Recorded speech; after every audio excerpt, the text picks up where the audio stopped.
Welcome to the coolest stuff on the planet.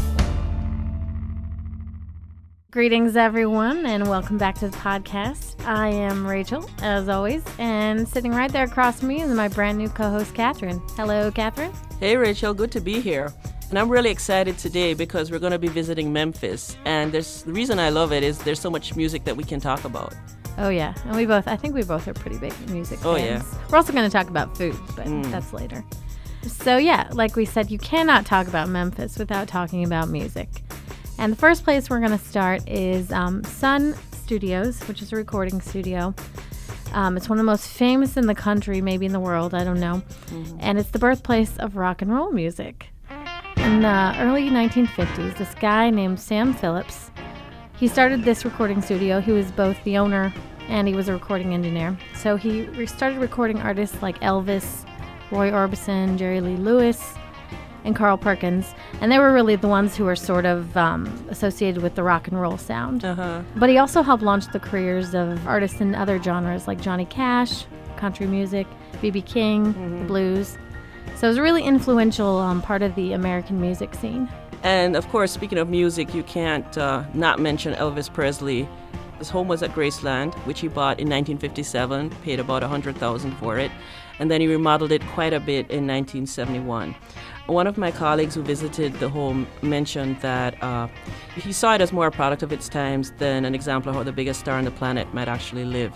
He really liked that it had some parts of it were pretty simple, like the kitchen was your basic 70s kitchen. Mm-hmm. But of course, there are other parts that are famous for being a bit out there, like the jungle room. So you had that kind of mix there of, you know, the simple and the elaborate in the home of Graceland. Huh. So if you like architecture in general, it might be fun just to check it out to see this sort of period style of architecture. Yeah, if you like interior design, if you're into the 70s, apparently this is the place to be. That's probably what I would get out of it. Yeah, absolutely.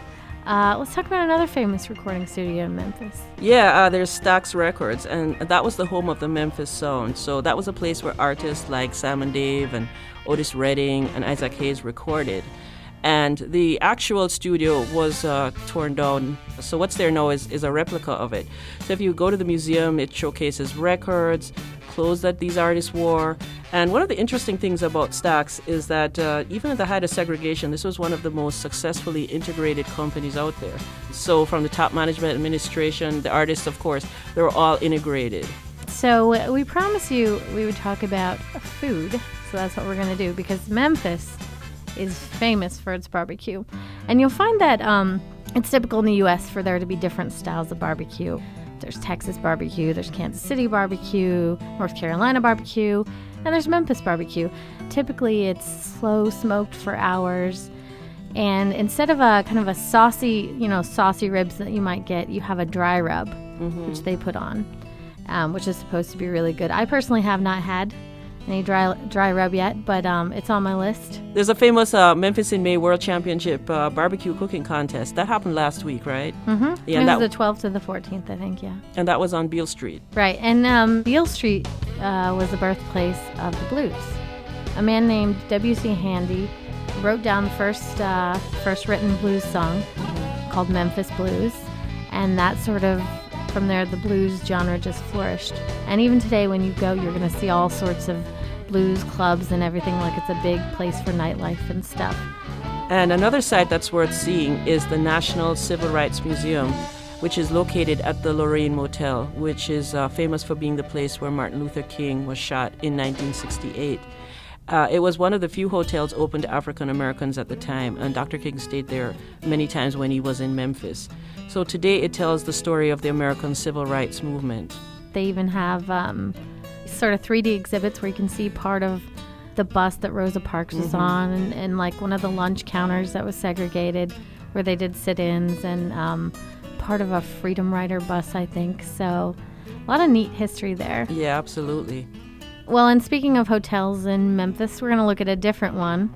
The Peabody Hotel in Memphis has hosted this famous, very cute tradition since the 1930s. At that time, they brought in some ducks, and it was kind of a joke, and they had them kind of march to the lobby fountain and then come back. And it's just developed into this tradition where tourists love it, and people are snapping pictures, and it's become kind of a very famous thing. But it's called the Duck March. And the ducks are led by a duck master. That's a good job to have. Yeah. And finally, one more stop in Memphis I'd like to mention is the Pink Palace Museum. This is the former home of Clarence Saunders, and he founded the first self-service grocery store in the country, also known as the Piggly Wiggly. Which is just a great name. It's absolutely a fantastic name. And so you can see the mansion that he bought with the money he earned from the various grocery stores in his chain. And you can also see a replica of the very first Piggly Wigglies also there. Well, that's just a little look at Memphis. It's kind of part of our Southern series that Matt and I started, and Kathryn and I will be continuing. But we hope you enjoyed it. And if you want to learn any more about Memphis or Elvis or blues or Graceland in particular, we have some articles on our website. For example, we have How Graceland Works, written by our own Chuck Bryant. So it's fabulous, and you should check it out. But yeah, I guess that wraps it up. We'll see you next time. For more on this and thousands of other topics, visit HowStuffWorks.com and let us know what you think. Email travelpodcast@HowStuffWorks.com. Don't forget to check out our other podcasts, free on iTunes.